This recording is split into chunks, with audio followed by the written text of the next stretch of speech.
नमस्कार जय जगन्नाथ। आज आप समस्त नहीं आसी बहुत ही बढ़िया गोटे जॉब अपडेट। आज्ञा हाँ, आज आम कथा हवा जगाण सहायक विषय रे। आज आम जानिबा जगाण सहायक केते दरमा पाती, तांकर नियुक्ति प्रक्रिया किपरि होई थाए, सेमाने केते वर्ष चाकरी करिवे, सेमाने परमानेंट हेबे ना नहीं, किभଳି भाबरे आवेदन करिवे एवं कौन भूल कले तांको फॉर्मटी कटिजिवो, ए सब विषय रे डिटेल्स भाव में कथा हवा। तो चलतु जीवा संपूर्ण नोटिफिकेशन आड़ को आउ जानिबा कौन रही जॉब चार्ट। एठारे देखंतु नोटिफिकेशन जारी कराई पंचायत समिति कार्यालय बांगिरीपोषी तरफ जार पत्र संख्या रही 5885 12/11/2024 या प्रकाश कराई। विज्ञापन एतद्वारा बांगिरीपोषी समिति अंतर्गत चंदनपुर और चाकड़ी पंचायतर सर्वसाधारण अवगति निमंते जणाई दि जाउछि जे ओडिशा सरकार खाद्य जोगाण खाउटी कल्याण विभाग संख्या 7040 तारीख 21/4/2012 एवं 6112 तारीख 27/3/2018 अनुसार उक्त ग्राम पंचायत पई जोगाण सहायक नियोजित करा जिवो। एही पदवी पई इच्छुक प्रार्थी माने पर पृष्ठारे दि जाइतिबा आवेदन पत्र मुताबक 2टी पासपोर्ट साइज फोटो संलग्न करी 10/12/2024 अपराह्न 5टा सुधा प्रार्थी माने केवल रेजिस्ट्री पोस्ट बा स्पीड पोस्ट जरिया रे पंचायत समिति कार्यालय बांगिरीपोषी को आवेदन करिपारिबे। लफाफा उपरे जोगाण सहायक पई आवेदन पत्र बोली उल्लेख करिवे।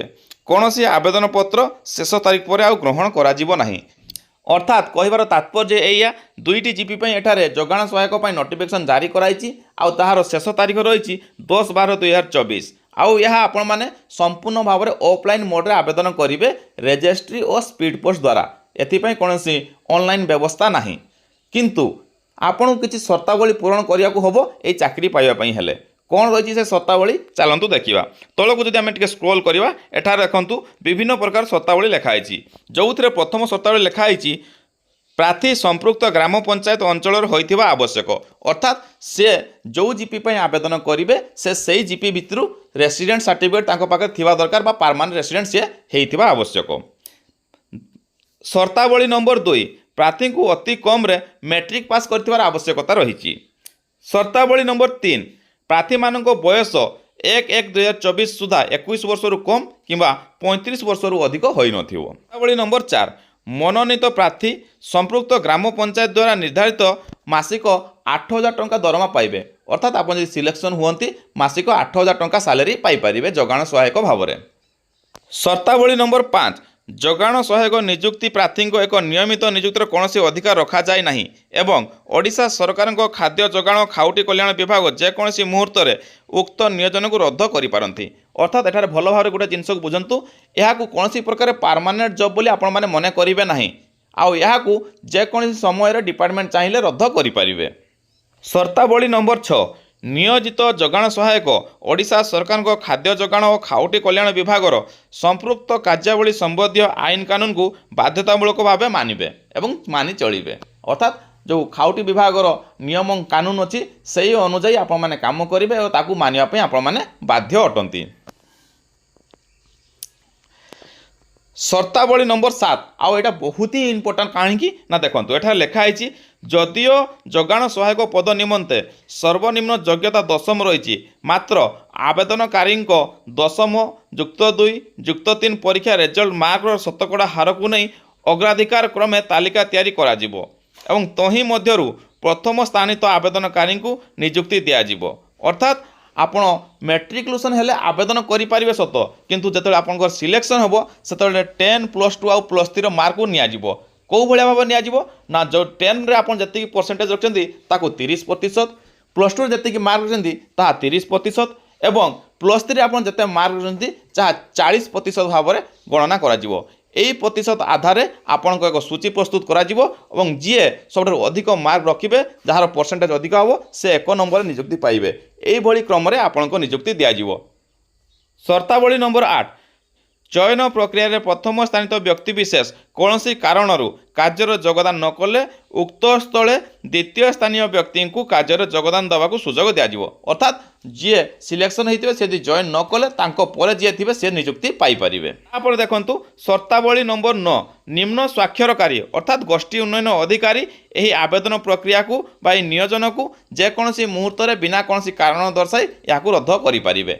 एतिकी थिला शर्तावली आपण को जगण सहायक भाव में चाकरी पाइबापी हेले उपरोक्त 9टी शर्तावली को मानिबापी पड़ो एवं शर्तावली को पूरण करिपारुथुवा दरकार ताहले आपण माने आवेदन करें एवं जगण सहायक हिसाब से चाकरी पाइपर। एठार जदि आम तौक स्क्रॉल करवा आपड़ जो आवेदन पत्र आवेदन करेंगे ताठार अटैच कराई कौन रही से आवेदन पत्र चलतु देखा ये हूँ से आवेदन पत्र देखु एठार लिखाई application form for the post of जगाण सहायक बांगरीपोषी ब्लॉक या किभली भाव पूरण करेंगे चलतु देखा। प्रथमे सर्वप्रथमे देखंतु आपण निजर पासपोर्ट साइज फोटो को एठारे अटैच कर दियंतु जाकि साइन करके अटैच करेंगे। द्वितीय देखंतु एठा लिखाई आपण केउ जीपी पे आवेदन करछंती ताहाको एठारे उल्लेख करेंगे। 1 नंबर कॉलम लिखाई नेम ऑफ द एप्लिकेंट अर्थात आपण निजर ना को कैपिटल लेटर एठारे भर्ती करेंगे आउ ना आउ टाइटल मध्य गोटे बॉक्स निश्चित भाव में छाड़िबे। तापर देखंतु द्वितीय लिखाई नेम ऑफ द फादर बा फादर नेम आपण पिता ना एठारे उल्लेख करेंगे कैपिटल लेटर रे। तृतीय देखंतु डेट ऑफ बर्थ जोटा कि मैट्रिक सर्टिफिकेट आधार आप पूरण करेंगे प्रथमे डेट तापर मंथ तापर ईयर यही क्रम में आप पूरण करेंगे। तापर देखंतु चतुर्थ प्रेजेंट एड्रेस आपण प्रेजेंट एड्रेस कौटी रोचंती ताको उल्लेख करंतु तापर मोबाइल नंबर उल्लेख करंतु तापर परमानेंट एड्रेस जदि आपन प्रेजेंट एड्रेस और परमानेंट एड्रेस सेम अटे ताले सेम एड्रेस को दी थर एठारे पूरण कर दियंतु। षष्ठ देखंतु षष्ठ लिखाई विवाह अर्थात आप बहित अटंती ताहले मैरिड उपरे टिक कर दियंतु जदि आप बहित नुहंती ताहले अनमैरिड उपरे टिक कर दियंतु। तापर देखंतु सप्तम कॉलम ने कौन लिखाई ना सेक्स आपन जदि पुरुष अटंती ताहले मेल बॉक्स रे टिक कर दियंतु आपन जदि महिला अटंती ताहले फीमेल बॉक्स रे टिक कर दियंतु। तापर देखंतु अष्टम कॉलम जोटा कि अति गुरुत्वपूर्ण कारण एठार आपणकर एजुकेशन डिटेल्स को भल भाव पूरण करार अच्छी आउ यारी आधार आपन सूची तैयारी हो आपन जॉब पाइबे कि नहीं। प्रथमे देखंतु नेम द एग्जामिनेशन अर्थात मैट्रिक +2 +3 एठार लिखिपारे कौ बोर्ड आप पास कर उल्लेख करेंगे ईयर ऑफ पासिंग अर्थात कौ वर्ष आप पास कले उल्लेख करेंगे। सब्जेक्ट आपंकर ऑनर्स कौन था पास कौन था लिखे फुल मार्क केते रखिंट क्यों डिविजन पाई आउ केते परसेंटेज यही जिनस को भल भाव पूरण करेंगे। तापर जब आम तौक टे स्क्रॉल करवा एठारे देखंतु जदि आपंकर कौन क्षेत्र में एक्सपीरियंस अच्छी पूर्वर आप क्यों जगह काम कर कौन सर्टिफिकेट अच्छी से एक्सपीरियंस ताहले ताको उल्लेख करंतु आउ से सर्टिफिकेट को सेल्फ अटेस्टेड करी अटैच करंतु। तापर देखंतु एठारे 10 नंबर कॉलम आउ एठारे कुहाई आपन क्यों क्यों सर्टिफिकेट अटैच करेंगे आउ क्यों क्रम रे। प्रथम होची रेसिडेंट सर्टिफिकेट द्वितीय होची मैट्रिक सर्टिफिकेट आउ मार्कशीट तृतीय होची +2 सर्टिफिकेट आउ मार्कशीट चतुर्थ होची +3 सर्टिफिकेट एंड मार्कशीट पंचम होची एक्सपीरियंस जदि किछि अछि आउ से एक्सपीरियंस सर्टिफिकेट को एठारे मन रखिबे उपरोक्त समस्त सर्टिफिकेट को सेल्फ अटेस्टेड निश्चित भाव में करेंगे नचेत ताहा ग्रहण करा जिवो नाही। ता तलक जो आप स्क्रॉल करेंगे देखो एठार डिक्लारेशन रही आई पर निजर ना लिखे son of daughter of wife of जगार या पूरण करेंगे प्लेस जगह निज गाँ ना तापर डेट आउ एटारे आपन सिग्नेचर करेंगे। एति कर सारापर आपण फॉर्मटी प्रस्तुत होती रेजिस्ट्री बा स्पीड पोस्ट पाई तो जिते शीघ्र हम या पूरण करूँ आउ निश्चित भाव में रेजिस्ट्री आउ स्पीड पोस्ट मध्यम पठे दिंतु कारण लास्ट डेट को केवे भी अपेक्षा करूँ ना बहुत समय पोस्टाल दिने 2 दिन डिले हो जाए जहाँफल फॉर्म ठीक समय पहुँची पारे ना तेणु जिते शीघ्र हम आपण आवेदन कर दिंतु। तो आशा करुँच आप समस्त को यही नोटिफिकेशन बहुत भल लगी आपण मैंने निश्चित भाव पसंद करेंगे। तेणु यही नोटिफिकेशन प्रत्येक दिन पाइबा मो चैनल को लाइक और सब्सक्राइब कर दिंतु जहाँद्वारा आप प्रत्येक दिन किसी ना किसी जॉब अपडेट पाइपर से गवर्नमेंट रिलेटेड हो प्राइवेट रिलेटेड हो बा एनजीओ सेक्टर। पुणी देखा आउ गोटे वीडियो बहुत शीघ्र। जय जगन्नाथ।